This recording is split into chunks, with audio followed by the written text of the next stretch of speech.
أعوذ بالله من الشيطان الرجيم بسم الله الرحمن الرحيم يسألونك ماذا ينفقون قل ما أنفقتم من خير فللوالدين والأقربين واليتامى والمساكين وابن السبيل سبحانك لا علم لنا إلا ما علمتنا إنك أنت العليم الحكيم سورة بقرة آيات کریمه 215 د دې ځای نه تر 242 آیات پورې دریم باب دی د دریمې حصې د سورة البقرې. په دې کې 18 احکام دي د تدبیر المنزل، یعنی د کور د جوړښت لپاره پکې ته حکمونه ذکر کړي. شیخ القرآن نعیم الله سنگ الدرر کې په یو کم 40 صفحه لیکل دي چې 215 آیات کې د سوره بقره انفاق فی سبیل الله ذکر کړي. بیا 214 آیات کې قتال فی سبیل الله ذکر کړي. 219 آیات کې حکم د قتال د عزتمندو میاشتو باره کې ذکر کوي چې کې جهاد څنګه دی. دارنګې په دې باب کې منع د شرابو او د جوارای نه کوي. دارنګې دې باب کې اصلاح د یتیمانو ذکر کوي. دارنګې دې باب کې حکم د نکاح د مشرکانو ښځو سره ذکر کوي چې هغې سره نکاح کیږي کو نه کیږي، نو نه کیږي، نه به هغې ته خپله زنانه ورکوي نه به د هغې نه اخلي. دارنګې په دې باب کې حالات او حکم د حیض ذکر کوي. دارنګې مقصد د جماع په دې باب کې ذکر کوي. دارنګې 240 آیات کې فرمایي چې د الله په نوم کې عزت دی او تعظیم د الله د نوم کوئ. دارنګې دې باب کې حکم د ایلا ذکر کوي چې یو سړي خپلې ښځې ته سوګند وخوړ نو څه مسله ده، د هغې وضاحت کوي. دارنګې 233 آیات کې د دې باب تفصیلي بحث د طلاقو کوي. دارنګې دې باب کې د تیور کولو مسله ذکر کوي د عدت. دارنګې په دې باب کې د کونډې ښځې د عدت بیان هم کوي. دارنګې په دې باب کې د کونډې ښځې سره د نکاح کولو د خطبې طریقه هم ښیي، د هغې بیان کوي په تعریض سره. دارنګې دې باب کې د غیر مسه شوې ښځې د طلاقو بحث هم کوي په 238 آیات کې. 216 آیات کې دارنګې بیا منځ کې امر مصلح ذکر کوي، د مونځ بیان کوي په 238 آیات کې. بیا 240 آیات کې په د کونډې ښځې لپاره وصیت ذکر کوي. دارنګې دې باب کې اخیری خبره بیان د متعې کوي، ادایي تفصیل کوي. 241 آیات پورې په دې سره د باب اختتام وشي. نو فرمایي یسألونک تپوس کې ستانه ماذا ينفقون چې څه خرج کړو او څومره خرج کړو. مفسرینو ذکر کړي چې دا سوال عمرو بن جموع رضی الله عنه کړی و چې خپلو مالونو نه څومره خرج وکړو او کومو ځایانو کې خرج وکړو. نو د هغې په باره کې دا آیات کریمه نازل شو او جواب یې وشو. ربط د دې د مخکې سر دا دی چې مخکې وویل ادخلوا فی السلم کافه، اسلام کې ټول داخل شئ.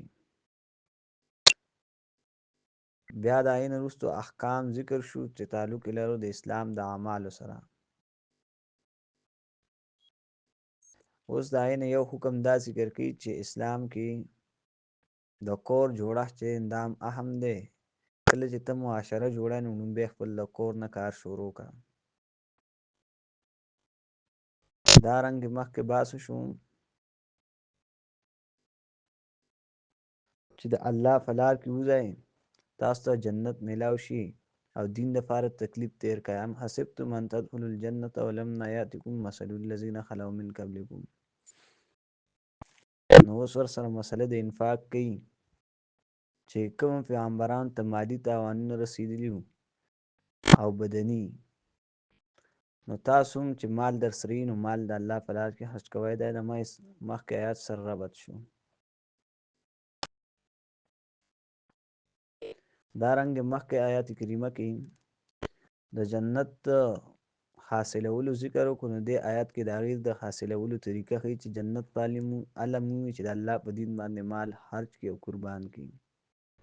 فرمایي یسألونک تپوس کوي ستانه محبوبه ماذا ینفقون چې څومره مال خرج کړو. کل وایې پیغمبره ما انفقتم چې تاسو خرج کوئ من خیرن د مال نه فللوالدین والاقربین د پاره د مور او پلار او د رشته دارو. مور او پلار یې ځکه لومبي کړو په دې باندې زکات نه کیږي.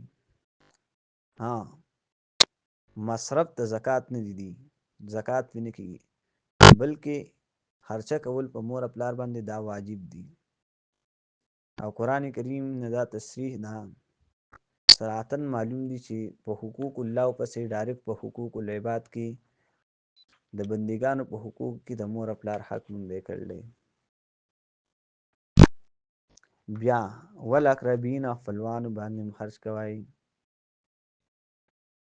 والاقربین ورپسې ځکه سمدستي ذکر کړو چې خپلوانو سره چې ستا خپلوي د مور او پلار د وجې نه پیدا شو ده.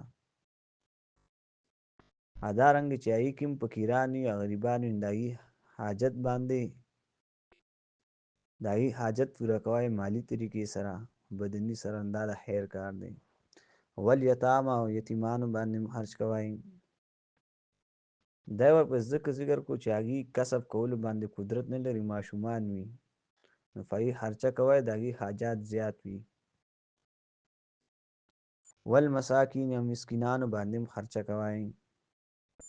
دا په ځکه ذکر کړو چې د هغې حاجات خو ښکارئ، هر چا ته معلوم وي چې دا څیز ضرورت دی، د دې څیز ضرورت دی. وابن السبیل او مسافرو باندې هم خرچه کوئ. دا ورپسې ذکر وي چې مسافر ته خو ځای نه معلوم، خو چې راشي ستا کلي کې نو میلمه یې که که نه خرچه پرې وکړه. او په مسافر باندې خرچه کول دا واجب دي. دا تفسیر کړل دی تفسیر احسن الکلام 129 صفحه 2 جلد. وما تفعلوا من خیر چې تاسو کوئ د نیک کار نه فإن الله به علیم، یقینا الله پای باندې پوهه دی.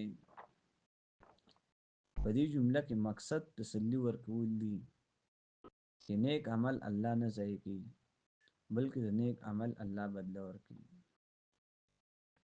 یو ځل بیا یسألونک تپوس کوي ستانه ماذا ینفقون چې څومره مال خرچه کړو. کل ما انفقتم وایې پیغمبره چې تاسو خرچه کوئ من خیرن د مال نه فللوالدین فسته مور او پلار والاقربین او د رشته دارو والیتامى د یتیمانو والمساکین مسکینانو وابن السبیل او د مسافرو هم. وما تفعلوا چې تاسو کوئ من خیر د نیکۍ نه فإن الله یقینا الله به پای باندې علیم پوهه دی.